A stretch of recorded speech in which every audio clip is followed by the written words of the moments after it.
अस्सलाम वालेकुम नाज़रीन, आप देख रहे हैं HND न्यूज़। रिपोर्ट शामिल करते हैं हारूनाबाद से। चारे नुमाइंदगान गुलाम मोहिउद्दीन की रिपोर्ट के मुताबिक हारूनाबाद के इलाके हसैन कॉलोनी से 2.5 माह कबल अगवा होने वाले नौजवान हनी ट्राइब का निशाना बन गया। नौजवान एहसानुल्लाह को कच्चे के डाकुओं ने अगवा कर लिया। 2 करोड़ रुपए और 2 आईफोन्स का मुतालबा। नौजवान एहसानुल्लाह के अहले खाना का कहना है कि अगवाकारों ने एहसानुल्लाह को लालच और मजदूरी का झांसा देकर अगवा किया और एहसानुल्लाह को अगवा करके कच्चे के इलाके में ले गए और एहसानुल्लाह को बरहना करके तशद्दुद करने की वीडियो भी भेजी है और एहसानुल्लाह की रिहाई के लिए 2 करोड़ रुपए और 2 आईफोन्स का मुतालबा कर रहे हैं। एहसानुल्लाह को कश्मीर के इलाके में कैद किया हुआ है। हम मजदूरी करने वाले हैं, एहसानुल्लाह की रिहाई के लिए भारी तवान अदा नहीं कर सकते।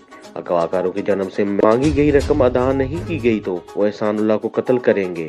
वज़ीर आज़म पाकिस्तान शहबाज शरीफ, वज़ीर आला मरीम नवाज और IG पंजाब नोटिस लें और नौजवान एहसानुल्लाह को अगवाकारों के चुंगल से रिहाई दिलाएं।